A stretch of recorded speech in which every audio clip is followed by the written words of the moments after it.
find out it's good in one way that I can avoid a striker because I'm what? Putting myself what? Further away from him. But if he's a good striker, you've already posted on the leg which says you can't go what? Back, and you can only go forward in a what? You seen it? Specialized, kind of specialized play. I don't want to be kind of dominant. I don't want to suddenly find myself what? Planted where I don't want to be planted. Does it make sense? Yeah. I want to be able to go in, to come back and switch. You see? Or to come back and just cut an angle off to this side. I want to be able to what?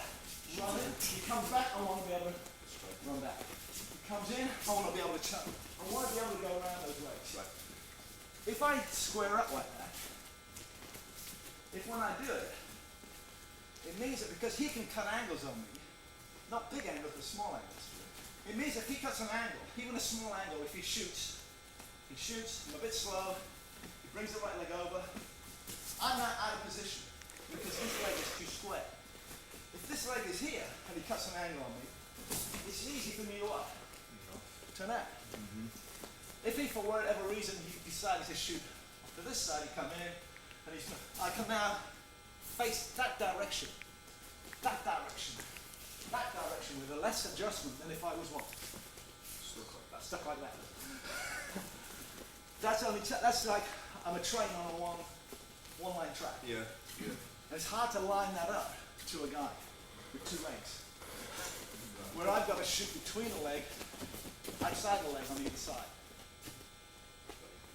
And the kick, if we're looking at the kick, we've got to look at all aspects of what we're doing, haven't we? If we're looking at the kick and we square up, the kick tends to come around now from a long range. Around. That's a hell of a lot of development time. If I'm off this side, the kick is now what? He's only coming around this angle. If you watch a man with a hip-hop movement I make, now watch the amount of hip movement I make. If I miss on that kick, I saw you on the bag, you're what? You're out of position. If I miss on this kick, I'm back in position. Yeah. So, if you were like, look, Morris Green, you could lay on the floor, have a Coke, have a sandwich, bang goes the gun, and if he was running against me, he could probably have a bloody full course meal, and he'd get up, finish it, and still beat me to the end. But if he's running against a top international, he's got to be right when what? He starts a race. Otherwise he's got a lot of time to what? He's got a lot to catch up. And the whole thing about position is that it's never going to be perfect, but you always want to be in a position where you can catch up, but you don't have to do so. You're not going to do the impossible. Does it make sense?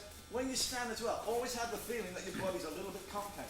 So your hips are up and your body's out.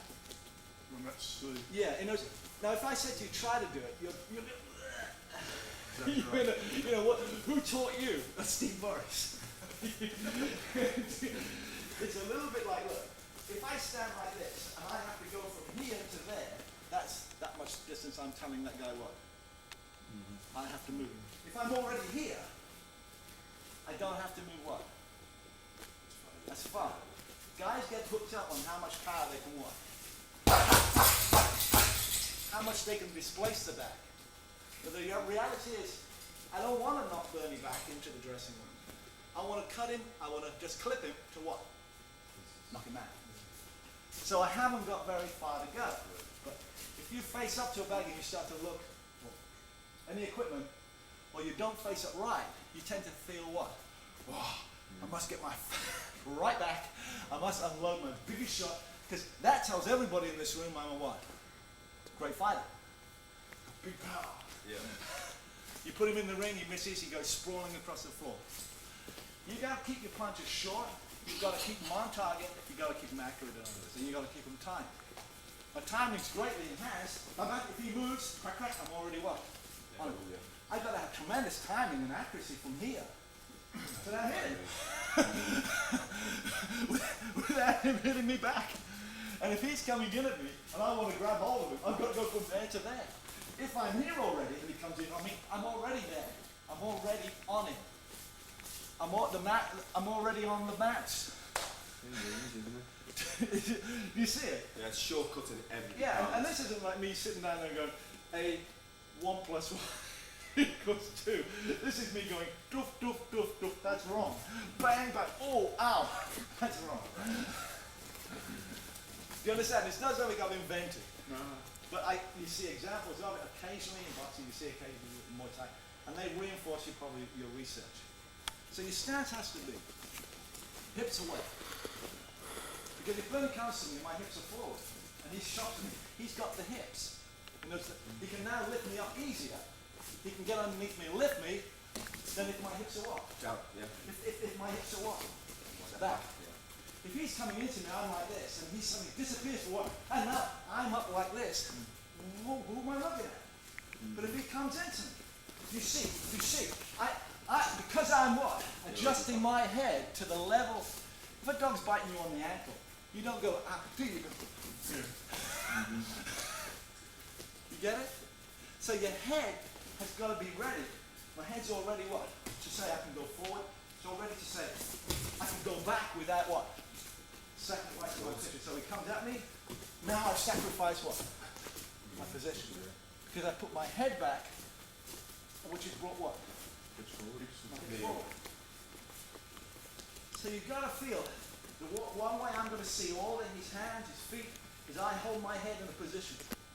Now if I hold my head here, I can only see Bernie's head in his hands. I can get peripheral vision of his thing. If he drops suddenly, I can follow him down. But me doing this, it's crazy. I've got to be able to see all of the target I want and see all of the weapons which might what? Come at me without shifting me around. I'm zoned in on it. It's like I've got a big flash torch illuminating me. I can see you. So my position isn't, say, in the book, feet this position, hands this position. They're there because I want to be able to see you. If the shoulders are too low, it means that your head can what?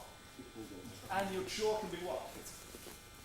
But if your shoulders are slightly up, not a lot, but just a little, it now lines up your hands to what? Elbows to his head, whereas if they're down, what? There's no cover, there's no defense in your offense. Because that's not a strict rule, it's just a basic rule. Does it make sense? And you have to repeat that over and over and over again, as well as all your other practical rules, because that's your reference point on why you might not be what? Doing well at what you should be doing, or finding it difficult to get up power, or finding it difficult to get out of the way, or to stay on this guy in a fight. Does that make some sense? So, and the elbows are what? They're not. The elbows are kind of just slightly out and not in. They're in the position they would want to be if they were going to what? Punch. Your